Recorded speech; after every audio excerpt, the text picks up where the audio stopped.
And how did Gino treat you? Was he open to having you as a valet?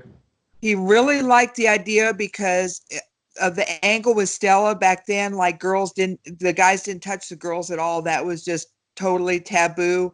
And then you really didn't want to have a guy like beating up a girl at this time. So then bringing me in took the heat off from him because he could like sick me on Stella May and we could get heat that way without becoming like a total asshole and then losing the crowd, because then I would get the heat and not him. So it worked out really well. Plus, and we'd been friends since I was like 15, 16 years old. And he knew that I had a huge crush on him. And he was really good because he could have really taken advantage of the situation and didn't. It was very strictly professional. We only made one road trip together. We rode to like Abilene, and then I rode back with some other people. But Gino was kind of mysterious in his own way. And since I saw the dark side of the ring, I kind of understand more now of like what he was going through and that like that second life that he was leading. Shoot, I didn't even know he was married and had kids whenever was working with him. He was that, just the business was one part of his life and then his other life was another life. So the rumors that you dated him, those are just rumor and innuendo. Oh, I never, Gino and I never kissed. We never, no, nothing. No, So you never saw that the side of the dark side of the ring with the drugs and that underworld side of him that he no. was.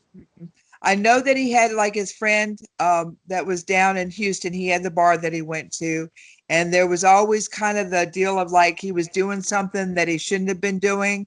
And I thought it was more gambling. I didn't know it was so much the drugs. I didn't know that he was doing the cocaine like what he did. No. When I interviewed Jake Roberts, he alluded that Gino had like some connections to the gay community. Did you ever see anything like that?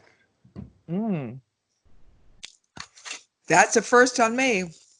And what's cool is Jake and I started in Dallas at the same time. Jake actually opened up the door to the TV studio on a Friday, the very first time that we went and did TV together.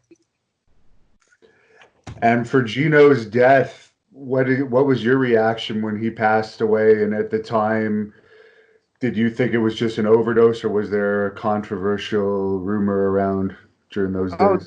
there was a lot of controversy about it, and it was like the amount of cocaine that they said that was in his system, and everybody, because I've never done coke, I've done a lot of other stuff, but I've never done coke, and um, kind of stayed away from that. I saw with like some of the guys working how much money they spent and what a waste it was. And I know like with my personality that if I tried it, I would probably like really, really like it. And I knew that that wasn't like the road I wanted to go down. But like with Gino, whenever I heard that, it seemed very odd that he was by himself and the whole situation of the whole deal, like in my mind, he didn't die by himself and he died like with some really, really bad people. And that makes me sad, that it was that situation. When the dark side of the ring came out and through talking with other people that were with him and in that situation, it just seems like he was just at the wrong place at the wrong, I don't want to say the wrong place at the wrong time. He'd gotten involved with the wrong people and that he was expendable and they got rid of him. Any favorite memory of Gino?